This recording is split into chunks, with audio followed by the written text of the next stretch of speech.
তো প্রথমে আমি একটা ক্লাস তৈরি করে নিচ্ছি, নিউ জাভা ক্লাস। তারপরে নাম দিয়ে দিচ্ছি সোয়েপ আইটেম নামে, এন্টার দিয়ে দিচ্ছি। তারপরে সেটা আমরা এক্সটেন্ড করব আইটেম টাচ হেল্পার টার উপর। তারপর এখানে দিব ডট সিম্পল কলব্যাক। তারপর ইমপ্লিমেন্ট মেথড চলে যাব। দুইটা মেথড আমরা ইমপ্লিমেন্ট করে নিচ্ছি।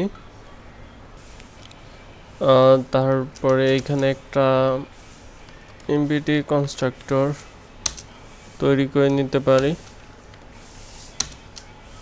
এন্টার দিয়ে সুপার ফার্স্ট প্যারামিটার 0, তারপর item touch helper dot left থেকে ডিলিট করতে পারবে। এর সাথে আপনারা যোগ করতে পারেন right item touch helper dot right. তো ওকে। তারপর এইখানে আমি একটা ভেরিয়েবল তৈরি করব আইটেম অ্যাডাপ্টারের।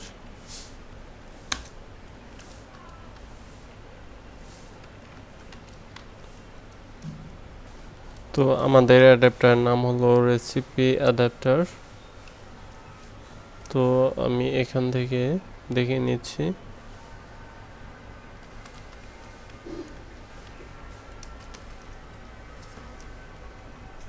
সেটা একটা ভেরিয়েবল দিয়ে দিচ্ছি রেসিপি অ্যাডাপ্টার।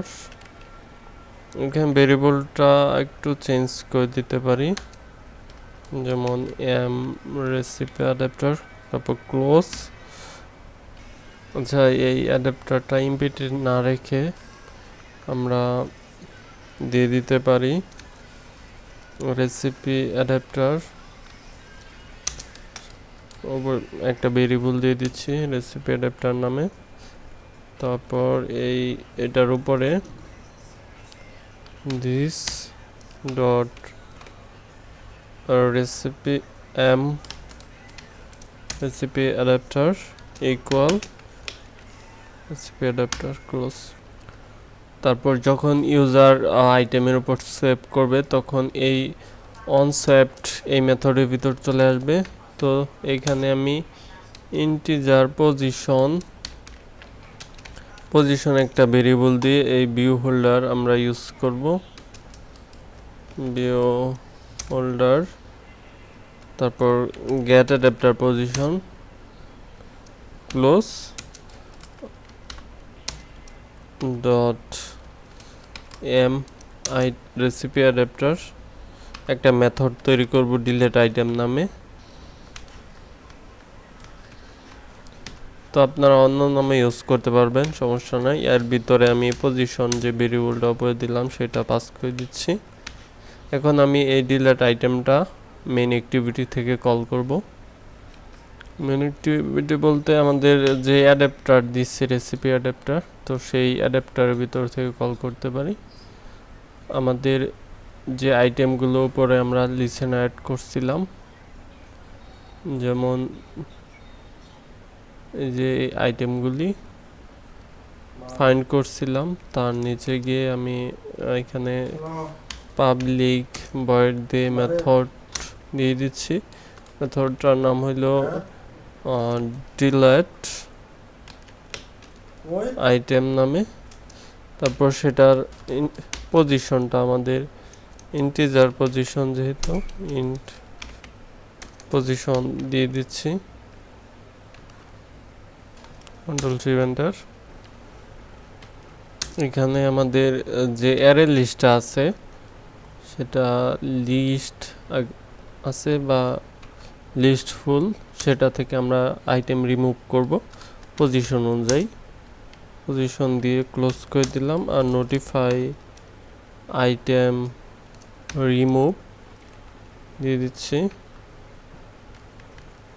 আর এর ভিতরে আমি পজিশনটা দিয়ে দিচ্ছি। তো এবার এইখানে যে এররটা ছিল সেই এররটা কিন্তু চলে গেছে এখান থেকে মেথড কল করার পর। এখন আমরা ফাইনালি মেইন অ্যাক্টিভিটিতে যেতে পারবো। মেইন অ্যাক্টিভিটিতে যাওয়ার পর যেখানে আমরা রিসাইকেল ভিউটা সেট করছি সেখানে চলে যাব। এইখানে দেখেন যে অ্যাডাপ্টারটা সেট করছিলাম।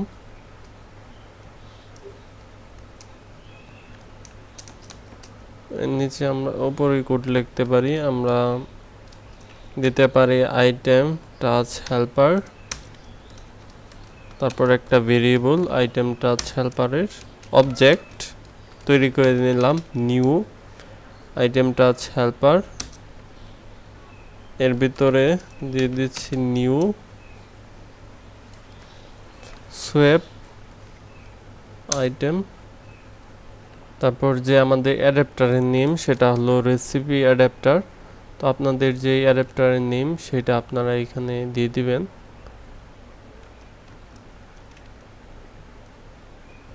এখানে রেসিপি অ্যাডাপ্টারে ভেরিয়েবল দিছি মাই অ্যাডাপ্টার ক্লোজ, তারপরে যে ভেরিয়েবলটা দিছি সেটা দিয়ে ডট